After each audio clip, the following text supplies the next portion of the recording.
Juul markets itself as an alternative to traditional cigarettes. Its mission is to improve the lives of the world's 1 billion adult smokers. But critics quickly push back.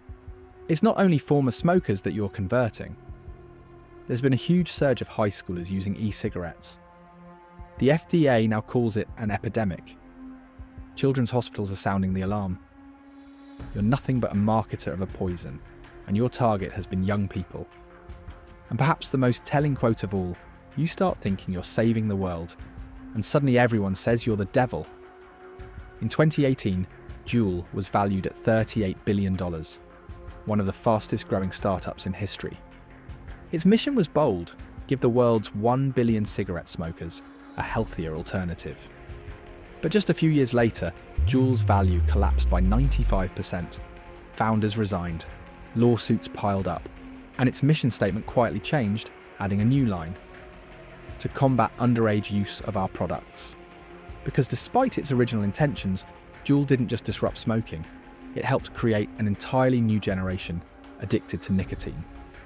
This is the story of two young entrepreneurs who tried to destroy big tobacco and ended up becoming it. The idea. In 2004, Adam Bowen and James Monsees, two product design students, met at Stanford University. Smoking had been banned on campus years earlier, but addiction doesn't disappear with rules.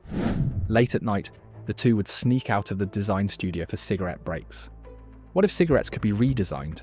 They believed smokers weren't just addicted to nicotine, they were attached to the ritual.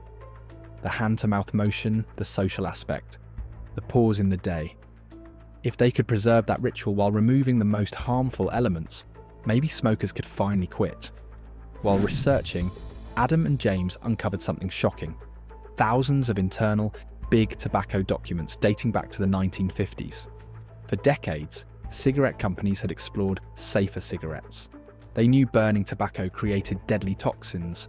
By heating it into vapor instead, those toxins could be reduced. So big tobacco buried the research. Adam and James didn't have that problem.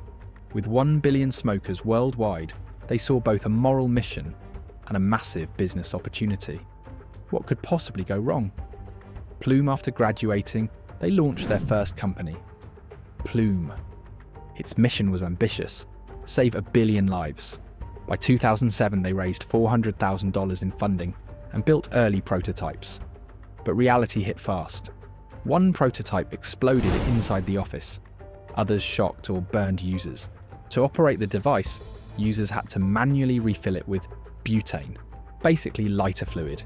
Even worse, it didn't satisfy smokers. Some users taped two devices together just to get more nicotine.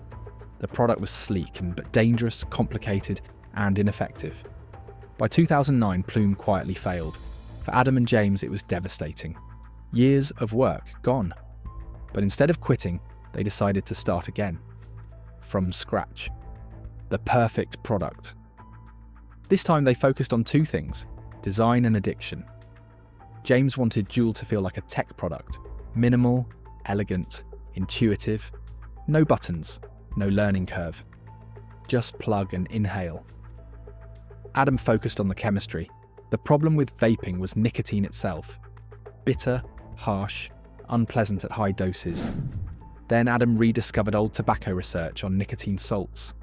Nicotine salts were smoother, less harsh, and could deliver far higher nicotine levels without discomfort, especially when combined with sweet flavours. Suddenly everything changed. Juul could deliver more nicotine than a cigarette. It tasted better, it was smoother, and it didn't feel dangerous. They hadn't just created an alternative to smoking, they had reinvented it. Juul kept everything that made cigarettes profitable: addiction, habit, convenience. Without the ash, smoke, or smell, people called it the iPhone of e-cigarettes. The backlash: schools reported students vaping in class.